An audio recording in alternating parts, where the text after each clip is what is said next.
जैन धर्म आश्चर्यों से भरा है पड़ा है। जैन धर्म आश्चर्यों से भरा है। 10 ऐसे आश्चर्य की श्रृंखला की वीडियो देखिए और जय जिनेंद्र शंकरलाल जय। वारंगा केरे बसदी, चारों तरफ फैला पानी और बीचों बीच एक 800 साल पुराना जिनालय। स्थान वारंग, कर्नाटका। मित्रों, वैसे दक्षिण भारत की संस्कृति जैन धर्म के आश्चर्यों से भरी पड़ी है, लेकिन जब आप वारंगा में झील के बीचों बीच स्थित केरे बसदी यानी लेक टेम्पल को देखते हैं तो मुंह से अचानक निकल ही पड़ता है OMG। झील के बीचों बीच बनाई गई यह चतुर्मुख बसदी किसी आश्चर्य से कम नहीं है एवं मंदिर की नक्काशी में आपको जैन वास्तुकला के स्वर्णिम काल के दर्शन होंगे।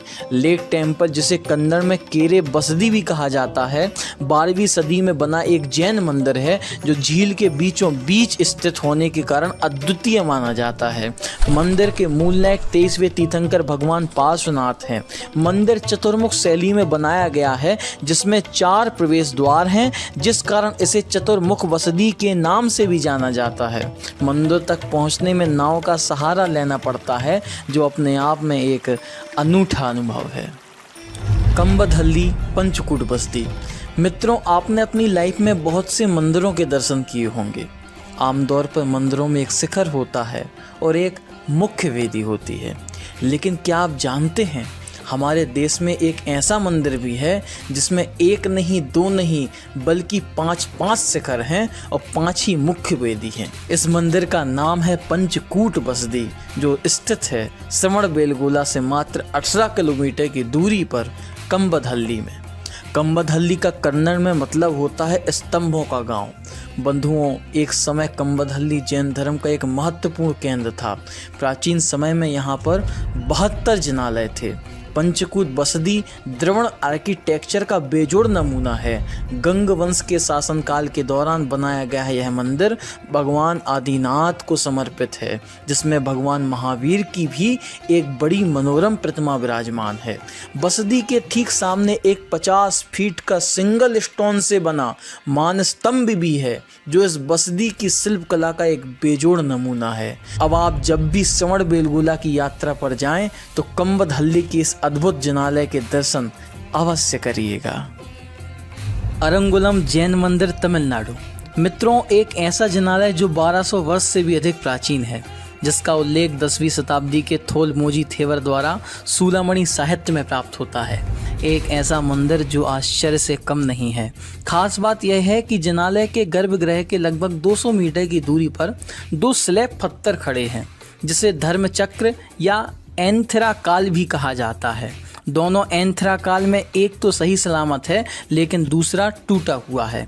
खास बात यह है कि इन पत्थरों के शीर्ष पर एक गोल छेद है, जो सबसे बड़ा रहस्य बना हुआ है, क्योंकि बताया जाता है कि जब सूर्य की किरणें उत्तरायण और दक्षिणायन में पृथ्वी पर पड़ती हैं, तब इस गोल छेद से सूर्य की किरणें सीधे प्रतिमा जी पर पड़ती हैं और उस दौरान प्रतिमा जी का रंग बदल जाता है और बदलकर केसर, नारंगी, कुमकुम और सफ़ेद हो जाता है।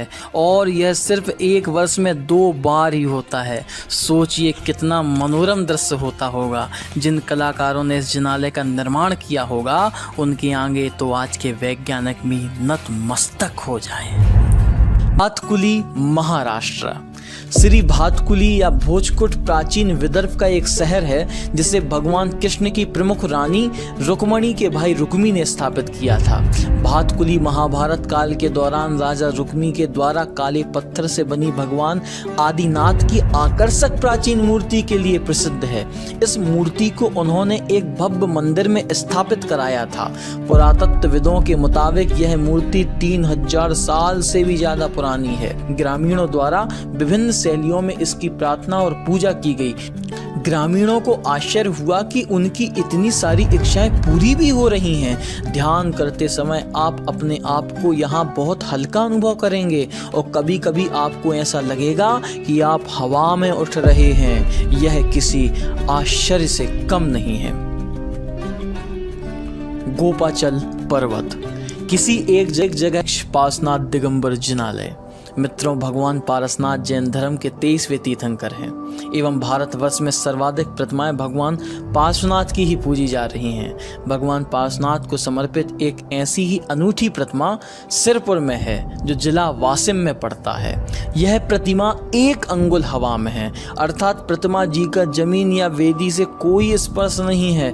इस अद्भुत आश्चर्य के सामने विज्ञान भी आज नतमस्तक है। वर्तमान में सिरपुर गांव में 3 दिगंबर जैन मंदिर हैं। अतिशय क्षेत्र श्री अंतरिक्ष पार्श्वनाथ बस्ती मंदिर, पावली दिगंबरी मंदिर, चिंतामणि पार्श्वनाथ दिगंबरी मंदिर।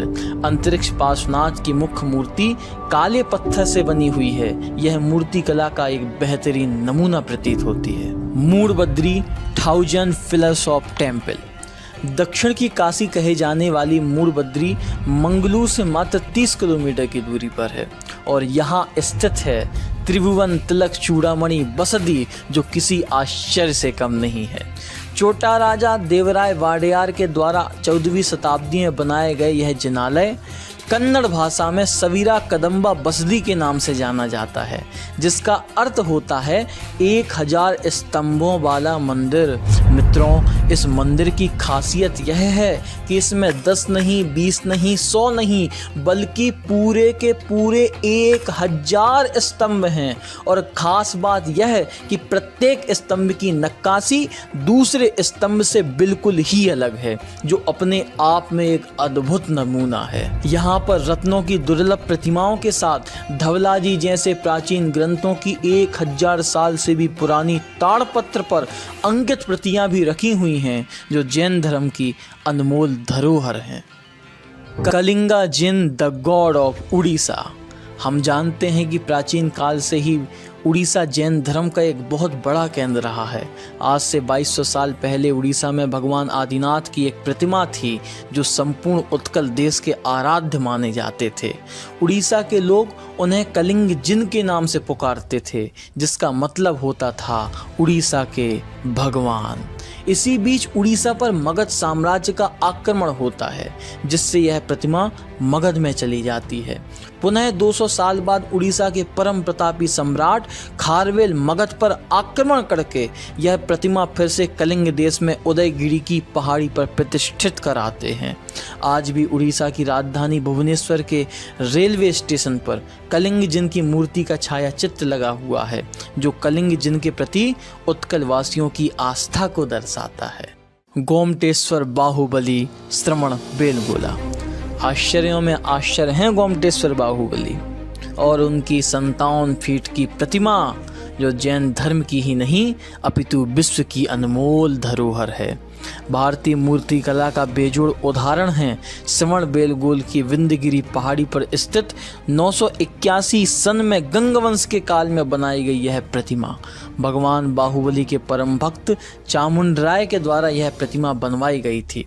सिंगल स्टोन से बनी यह मूर्ति विश्व की सबसे ऊंची मूर्ति है, जो बगैर किसी सहारे के 1000 साल से भी ज़्यादा समय तक ज्यों की त्यों खड़ी हुई है। आज भी वैज्ञानिक इस प्रतिमा को देखकर यह अनुमान नहीं लगा पा रहे हैं कि इसका निर्माण कैसे हुआ होगा। क्या प्रतिमा जी को ऊपर से नीचे की ओर तराशा गया होगा या नीचे से ऊपर की ओर। हर 12 वर्ष के अंतराल में गोमटेश्वर बाहुबली का महामस्तकाभिषेक होता है, जो संपूर्ण भारतवर्ष के लिए किसी महोत्सव से कम नहीं है।